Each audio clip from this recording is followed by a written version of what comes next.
नमस्कार दोस्तों, आज हम फिल्म देखेंगे जल्लाद। कोई शक? फिल्म की शुरुआत लड़ाई से होती है जहां मुक्को की आवाज ऊपर में घूम कर आती है। आगे की फिल्म आप मेरे भाई के साथ देखोगे। चल बैठ। तो दोस्तों, मिथुन पुलिस वाला होता है जो शुरुआत में ही कीचड़ में गुंडों को पीट रहा होता है। सभी गुंडों के कपड़े गंदे हो जाते हैं, लेकिन मिथुन अपने कपड़ों को सर्फ एक्सेल से धो के आया है, इसलिए उसके कपड़ों को कीचड़ छू भी नहीं पाता। आ गया रिन सुप्रीम का नया पाउडर। इसका व्हाइट गार्ड कपड़े और मैल के बीच बने दीवार। आज मिथुन लड़की देखने आया है। वो चाय की प्याली को अच्छी बताता है तभी अच्छी है। साहब, दूल्हे ने दुल्हन को पसंद कर लिया, अब फटाफट शादी का मुहूर्त निकालिए। चलिए मैं इस समस्या का समाधान किए देता हूँ। इन्हें दहेज लेने से इनकार है, लेकिन अगर आप इन्हें दहेज देंगे तो ये दहेज लेंगे। तू समझा? हाँ। नहीं, तू समझा नहीं। जी नहीं। आप लोग जल्दी से मंगनी की रस्म पूरी कर दीजिए, क्योंकि ये दहेज नहीं ले सकते। दहेज नहीं ले सकते?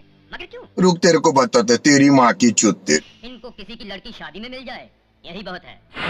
इनके बाप का नाम क्या है? इनको खुद पता नहीं। हरामी। ये सुनकर मिथुन को बहुत गुस्सा आता है। वो उठकर उस आदमी के लोड़े के ऊपर बहुत जोर जोर से मुक्के मारने शुरू कर देता है। पिटाई की वजह से उस आदमी की 38 नंबर की चोली भी निकल जाती है। बर्दाश्त नहीं होती तो बता, तेरा बाप कौन है? बोल, किसकी औलाद है तू? किसको बाप कहेगा? मिथुन को पालने वाला बताता है कि उसका बाप बहुत बड़ा अय्याज था। उसके बाप ने उसकी माँ को झूठे सपने दिखाकर एक रात अंधेरे में मशाल की रोशनी के सामने बालों को सहलाते हुए उसके ऊपर पड़कर उसको पेल दी थी।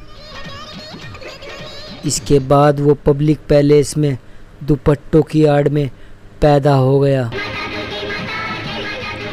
और फिर तुम्हारा बाप तुम्हारी माँ की मैयत का मजाक उड़ाते हुए अपनी बारात लेकर निकला। यह मिथुन का अय्यास बाप मिथुन पंडित जी इसको बताते हैं कि इसके नक्षत्र खराब चल रहे हैं। आपके सितारों की रोशनी खत्म हो चुकी है। आपके गृह विनाश का अशुभ योग है। इसी वर्ष जीवन संगिनी का साथ छूट सकता है और इसी साल आपका भी मृत्यु योग है।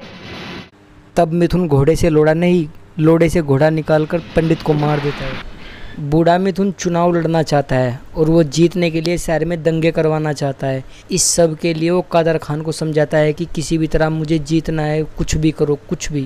और तुम लोग अपने अपने चाकू पर मजहब जाति बिरादरी की शान चढ़ाकर उसे चमका दो, ताकि ये चाकू प्रजातंत्र की सेवा करे। और फिर मिथुन शहर में जगह जगह दंगे करवा देता है। बूढ़े मिथुन के सिर्फ बाल सफेद हुए हैं। कबाड़ी से ली हुई जीप में आग, 200 रुपए के दिहाड़ी एक्टर, पीली मिट्टी को उड़ाकर बम दिखाने की कोशिश, इन सब के सीन फिल्म में बिल्कुल वास्तविक लगते हैं।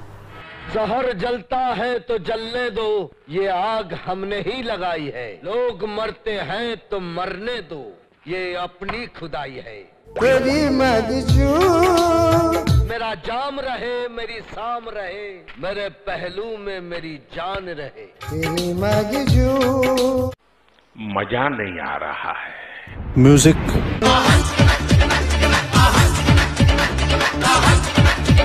एक दिन मिथुन की ड्यूटी बूढ़े मिथुन की सिक्योरिटी में लगाई जाती है। तभी बूढ़े मिथुन पर एक आदमी हमला करता है, लेकिन जवान मिथुन उसको बचा लेता है। बूढ़ा मिथुन बहुत खुश होता है और उसको शाबाशी देता है। मिथुन हमलावर से जेल में मिलकर पूछता है, तो सुनो, इस गांव की जनता के बीच जो आग लगी है उसका कारण अमावस है।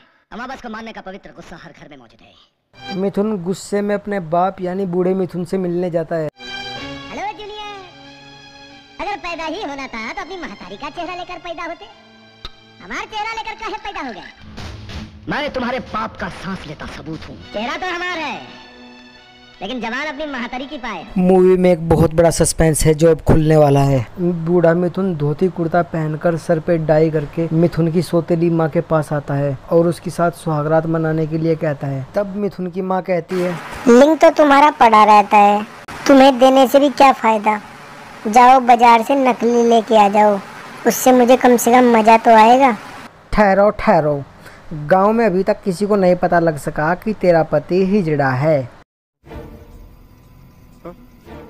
मगर ऐसा लगता है कि तू सारे गांव में घूम घूम कर बता देगी। क्या? मेरा दिमाग चूतिया है। मिथुन अपनी सौतेली माँ से मिलकर कहता है, मैंने अपनी बातों से आपको बहुत दुख पहुंचाया है। अरे ये क्या कर रहा है? बूढ़ा मिथुन जवान मिथुन की सौतेली माँ की सुपारी टकले को दे देता है और कहता है कि उसको ऐसी मौत देना कि उसको खुद को भी तकलीफ ना हो। ऐसे मानना कि उसकी जिंदगी को पता ही ना चले कि मौत से मुलाकात कब हुई। गंजा चाकू से उसकी माँ पर वार करता है लेकिन वो बचकर भाग जाती है। अरे आंटी, यहाँ मियाँ खलीफा की आवाज नहीं निकालनी थी। चलिए दोबारा कीजिए।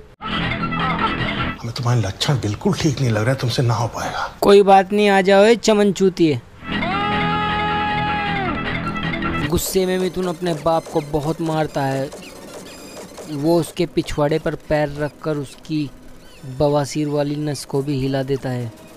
सस्पेंस के साथ एक जगह फिल्म में हॉरर का भी तड़का लगाया गया है। मृत्यु की छाया है, जहाँ जिंदगी है वहाँ मौत की छाया तो होगी ही महाराज। तुम कई अकाल मृत्यु के जन्मदाता हो, इसलिए भटकती हुई रूहों के जुलूस ने तुम्हें घेर लिया है। अरे कहना क्या चाहते हो? कोई जुगाड़ करो महाराज, हमको हमारा खोया हुआ पावर चाहिए। एवं अस्तु, ऐसा ही होगा। बूढ़ा मिथुन जवान मिथुन की माशुका और उसकी छोटी बहन को उठा लेता है। मेरी बहन को कुछ मत करो। दाता, इसे बांध दूं? का जरूरत है? इसकी छुटकी बहन तो हमरे पास है। मेरी बहन को कुछ मत करो। अरे बहिनचोद, यहाँ खड़ा तो होता नहीं। अब ये झाटू इसको बताता है कि तेरे बाप ने तेरी मासूको को किडनैप कर लिया है और उसकी गांड मारने ही वाला है। मिथुन बाहर निकलने के लिए मूठ मारकर खत्म हुए सिपाही को पकड़ लेता है और उसकी बंदूक के चाकू से ताले को तोड़ देता है। फिर उसको शेरा के स्टाइल में लात मारता है जिससे थाने के अंदर का शीशा टूट जाता है। पुलिस वाले उस पर हमला करते हैं लेकिन वो एक पुलिस वाले को पकड़कर फिर से शीशे में देकर मारता है। एक बार फिर से शीशा टूटता है। आपने इतने शीशे किसी थाने में नहीं देखे होंगे। इस फिल्म की सबसे ख़राब बात मुझे ये लगी कि इसमें भगवा का अपमान हुआ है। भगवा पहने हुए सन्यासी देखिए स्लो मोशन में किस तरह से उड़कर आते हैं, लेकिन हीरो को बिल्कुल भी छू नहीं पाते और हीरो इनको कभी ब्रूस ली के स्टाइल में तो कभी जैकी चैन के स्टाइल में इतना धोता है कि ये तपस्या करने के काबिल नहीं रहते। अब आता है वो गुंडा जिसने हेयर रिमूवर क्रीम अपने सर पे लगा ली थी। दोबारा बाल उगाने के लिए इसने बादाम और अखरोट बहुत खाए, बकरों के आंट का जूस पिया। उससे इसके बाल तो नहीं आ पाए लेकिन भरपूर जान आ गई। इसकी मृत्यु का राज इसके आंट में छुपा था। मिथुन इसके आंट पर प्रहार करता है जिससे ये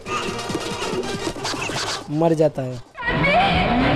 मिथुन बड़ी आसानी से अपनी साली को बचा लेता है, इसलिए ऑडियंस को मजा नहीं आता। बूढ़े मिथुन की एक्टिंग बिल्कुल बेकार लगती है। नहीं बेटा, हम तेरा बाप हूँ। बाप को सिखाने की कोशिश मत कर बेटा। तू हत्यारा है, अपने हाथों अपना खून बहाएगा। तुम्हारा गंदा खून दुनिया में बहुत गंदगी फैला चुका है। अबे चूतिए, इसका गंदा खून तू ही तो है। मिथुन अपने बूढ़े बाप की एक नहीं सुनता और वो त्रिशूल उसके मल द्वार में डाल देता है।